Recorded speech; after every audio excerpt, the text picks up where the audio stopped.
Déjà, je vais corriger, c'est pas une lettre qui a été envoyée à la fédération. C'est un mail qui m'est parvenu lundi en fin d'après-midi.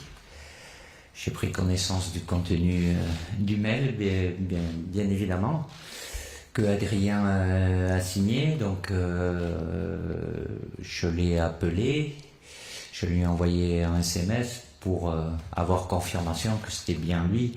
On ne sait jamais par les temps qui courent, que c'était bien lui qui avait envoyé ce courriel, pas ce courrier.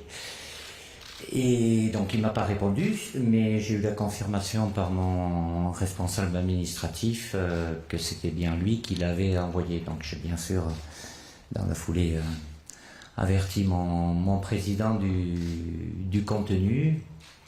J'ai aussi par correction averti le président du PSG, Nasser, parce que c'est un joueur du PSG. Donc voilà comment ça s'est passé, mais il n'y a pas eu de courrier à la fédération. C'est adressé sur ma boîte mail. La chaîne d'équipe, Pierre Niguet. C'est la même question, mais vas-y, on va développer. Vous nous avez parlé de la forme, on attend le fond un petit peu. Comment vous avez réagi? Est-ce que ça vous a touché? Est-ce que vous comprenez? Est-ce que vous avez envie de sanctionner? Comment on réagit quand on est sélectionneur et qu'un joueur explique qu'il n'a pas envie de s'investir sur le maillot bleu? Écoutez,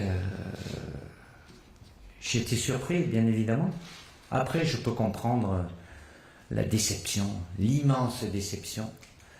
Mais de là à prendre une telle position, on parle d'un jeune joueur qui est depuis un petit moment, qui était dans le groupe France, sanctionné. Pourquoi ça? Il s'auto-exclut de lui-même.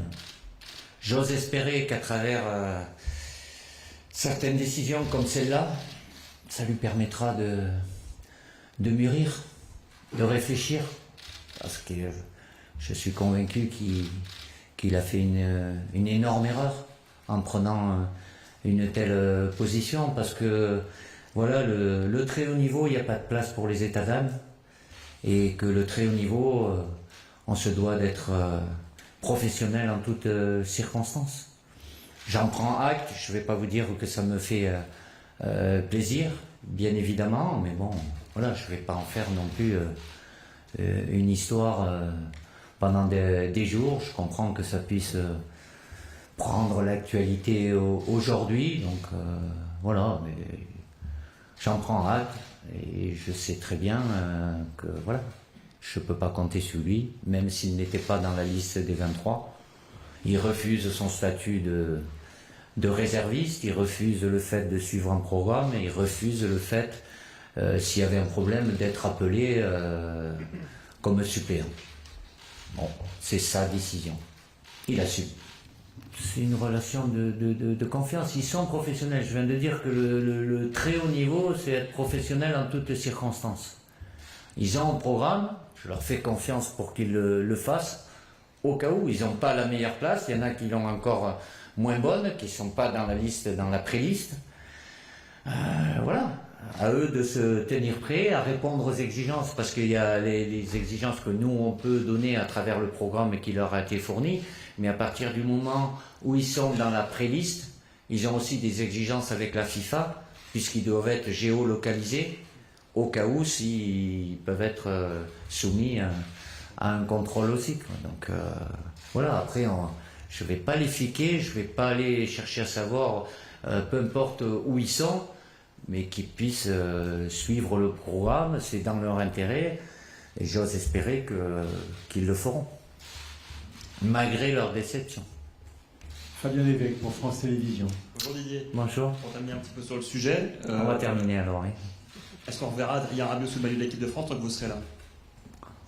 Je veux pas, j'ai jamais pris de position radicale. Voilà, il y a aujourd'hui, il prend une position, il a pris une décision qui est, voilà, il se met à la faute, point barre. Donc voilà. Après, j'ai argumenté le fait qu'il soit pas là par rapport à ce qu'il a pu se passer avec nous sur le terrain. J'ai rien eu à lui reprocher en termes de comportement ou quoi que ce soit. Donc c'est pour ça que ça me surprend peut-être encore plus parce que voilà, je n'avais pas le moindre signe.